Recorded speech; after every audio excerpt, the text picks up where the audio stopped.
This workshop is going to look at breeding season common tern and Arctic tern. Both species can be found all around our coasts, although common terns are more common and can even be found breeding inland as well. The Arctic tern has a much more northerly distribution, and most of its breeding colonies are in Orkney and Shetland. All the British species of terns have quite distinctive bill colours. Common tern has a longer orangey red bill with a black tip. The bill of Arctic tern is shorter and is deep blood red and normally has no black on it. However, unless you get very close views, the bills of both species are likely to appear black, and so we must look for other clues to help us identify them. Both of these tern species can be easily picked out from smaller gulls at a distance by their very slender, elegant shapes and buoyant flight. Their old name of sea swallow describes well their appearance. Both common and Arctic terns have a similar plumage pattern, with pale undersides, silvery grey uppers and a neat black cap. There are differences, however, so let's look at these in turn. Firstly, let's compare the two species on the ground.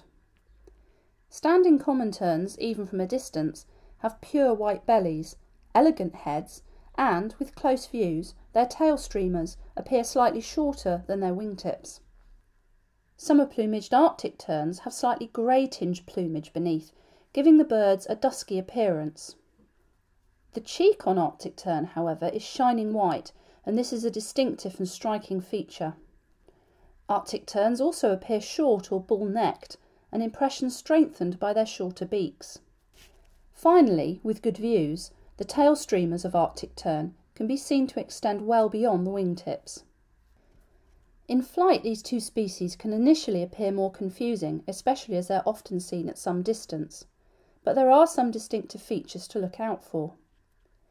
Common terns have a characteristic dark sooty grey wedge at their wingtips, less marked than in a gull, but still quite noticeable. This wedge merges gently into the plumage of the rest of the wing. If seen with backlighting, which is very common as these birds bank against a bright sky, a small, neatly rectangular panel appears to shine or almost be translucent.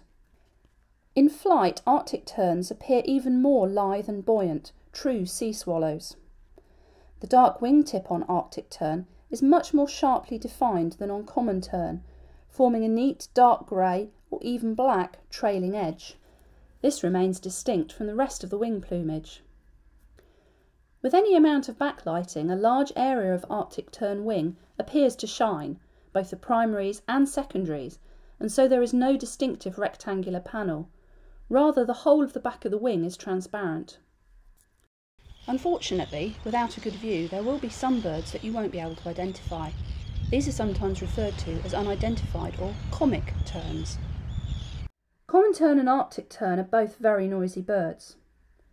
Common tern utters a sharp keet, often when fishing, and when squabbling, which is frequent, a characteristic kiri kiri kiri call is heard.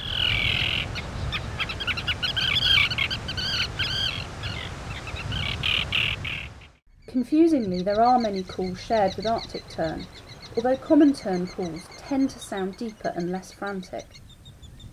Arctic tern has a characteristic ringing krier or prier call.